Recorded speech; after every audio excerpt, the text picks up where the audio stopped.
প্রথমেই আমার ব্লগ এই কচুটা দেখে হয়তো তোমরা অবাক হয়ে গেছো, আর অনেকেই বুঝতে পারবে যে কেন এই কচুটাই তোমাদের ফার্স্ট টাইমে দিলাম। তো মেন কথা, আমাদের বাড়িতে মনসা পুজো, তো তারই আয়োজন চলছে। অ্যাকচুয়ালি সারা ভাদ্র মাসটা আমরা ওয়েট করে থাকি কবে এই পুজোটা হবে। তো সেই দিনটা এসেই গেছে। দেখো আমাদের যেহেতু কচুটা হয় অনেকটা, তো সেটাই প্রথমে কাটতে বসে গেছিলাম, তো সেটাই তোমাদের সাথে শেয়ার করলাম। আর দেখো সবজিপাতি আমরা সব সকাল সকাল কেটে নিই, মানে বিকালের মধ্যে গুছিয়ে নিই, কারণ সন্ধে পরে সন্ধে দিয়ে আমরা রান্নায় বসতে হয়, মানে পুজোয় বসতে হয়, রান্নাটা করে নেওয়া হয়, পরের দিন সকালে পুজো হয়। তো মেন নিয়মটা যে পান্তা, তো আগের দিন রান্না করতে হয়। তো মা দেখো এখানে নুন হলুদ মাখিয়ে নিচ্ছে। আর আমার যারা ভিডিও দেখছে, তোমাদের বাড়িতে এই নিয়মটা আছে কি বা এই পুজোটা হয় কি, আমি কমেন্ট বক্সে জানিয়ে যেও তো।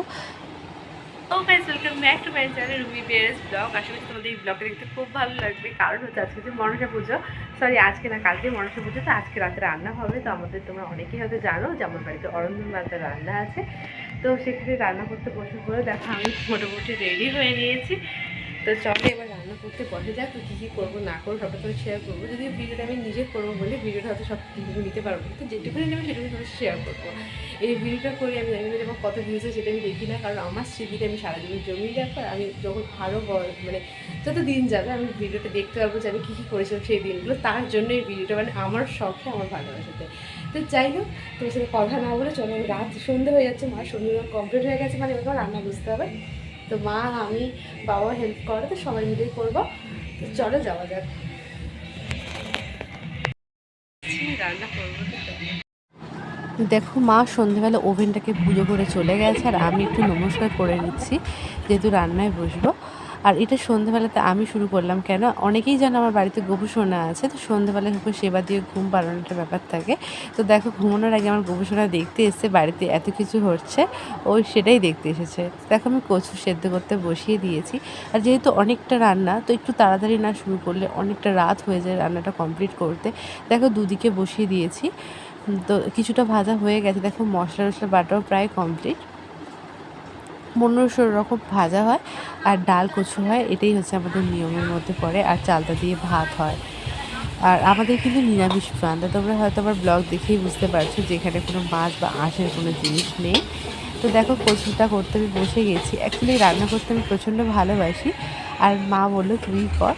তো আগের বারও আমি রান্না করেছি, তো এবছর আমি রান্না করেছি।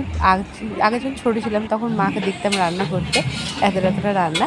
তো এই 2 বছর ধরে আমি রান্না করছি, মা আমাকে সমস্ত কিছু দিয়ে দেয়, আর আমি বসে বসে রান্নাটা করি।